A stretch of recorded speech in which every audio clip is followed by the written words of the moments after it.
ഇന്ന് തന്നെ ഡൗൺലോഡ് ചെയ്യൂ. കാണൂ നിങ്ങളുടെ ഫേവറേറ്റ് ഷോസ്. സോറി, ഉറങ്ങിയായിരുന്നോ? ഇല്ല. സച്ചി എവിടെ? ഞാനിവിടെ ഉണ്ട്. എന്താ കാര്യം?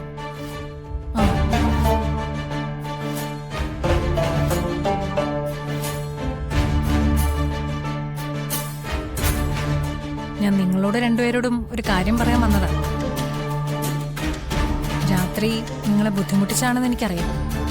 എങ്കിലും അച്ഛന്റെ വിഷമം കാണുമ്പോ എനിക്ക് വരാതിരിക്കാൻ കഴിഞ്ഞില്ല. അച്ഛനെന്ത് വിഷമം? സച്ചി അച്ഛനോട് എതിർത്ത് സംസാരിച്ചത് അച്ഛന് സഹിക്കാൻ കഴിഞ്ഞിട്ടില്ല. അച്ഛനായാലും ആരായാലും പറയേണ്ട കാര്യങ്ങള് പറയേണ്ട സമയത്ത് പറയണം.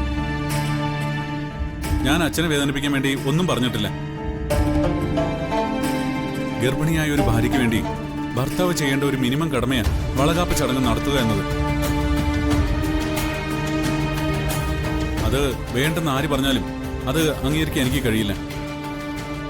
നിങ്ങളുടെ വിഷമം എനിക്ക് മനസ്സിലാവും. പക്ഷെ നിങ്ങൾ രണ്ടുപേരും ഈ വളകാപ്പ് ചടങ്ങിൽ നിന്ന് പിന്മാറണം. ദയവേത് ഈ വളകാപ്പ് ചടങ്ങ് നാളെ നടക്കരുത്. അച്ഛൻ അവന്തികടുത്തെ നിർബന്ധിച്ച് ഇങ്ങോട്ട് അയച്ചതാണോ? അച്ഛൻ നിർബന്ധിച്ചിട്ടില്ല. പക്ഷേ അച്ഛൻ്റെ ഉള്ളിലെ വിഷമം എന്നോട് പറഞ്ഞു. ഞാനത് നിങ്ങളോട് വന്ന് പറഞ്ഞു. അത്രേ ഉള്ളൂ. അച്ഛന്റെ അവസ്ഥ നിങ്ങൾക്കും അറിയാലോ. അച്ഛൻ എന്തിനാ ഈ വളകാപ്പ് ചടങ്ങ് എതിർക്കുന്നതെന്ന് എനിക്ക് മനസ്സിലാവുന്നില്ല. താല്പര്യമില്ലാത്തവർക്ക് ഈ ചടങ്ങിൽ പങ്കെടുക്കാതിരിക്കാം. എന്നാലും ഈ ചടങ്ങ് മാറ്റിവെക്കാൻ പറ്റില്ല. ഞങ്ങളുടെ ജീവിതത്തിൽ ആദ്യമായിട്ട് വരുന്നൊരു സന്തോഷമാണ്. ന്യായമായും ഞാൻ എന്റെ ഭാര്യയ്ക്ക് ചെയ്തു കൊടുക്കേണ്ട മിനിമം കടമയാ ഈ ചടങ്ങ്. അതെനിക്ക് നടത്തിയേ പറ്റൂ. അച്ഛനെ എതിർത്ത് നിങ്ങളിത് നടത്തിയ അത് അച്ഛന്റെ മനസ്സിൽ വലിയൊരു മുറിവാവും. ഈ ചടങ്ങ് നടത്താതിരുന്നാൽ ഒരുപാട് പേരുടെ മനസ്സിൽ അത് ഇതിനേക്കാൾ വലിയ മുറിവുണ്ടാക്കും. ദയവ് ചെയ്ത് എടുത്തിയും എരുതിയിൽ എണ്ണ ഒഴിക്കാൻ നിൽക്കരുത്. നാളെ നിശ്ചയിച്ച സമയത്ത് തന്നെ ഈ ചടങ്ങ് നടക്കും. എടുത്തിക്ക് വേറെന്തെങ്കിലും പറയാനുണ്ടോ? ഇല്ല. എന്നാ പിന്നെ ഇവക്ക് നല്ല ക്ഷീണമുണ്ട്.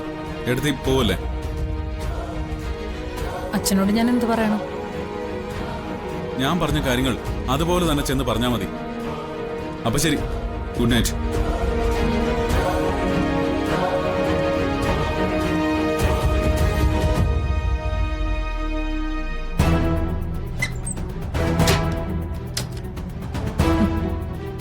അവന്റെ ഒരു അഹങ്കാരം കണ്ടില്ലേ? കാണിച്ചു കൊടുക്കാൻ ഞാൻ.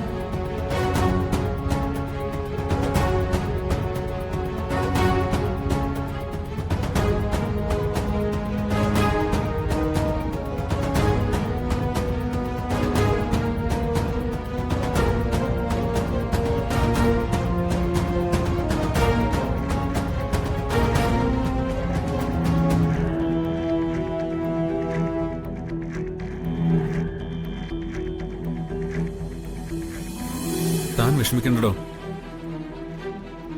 സച്ചേട്ടാ, ഞാനൊരു കാര്യം ചോദിക്കട്ടെ?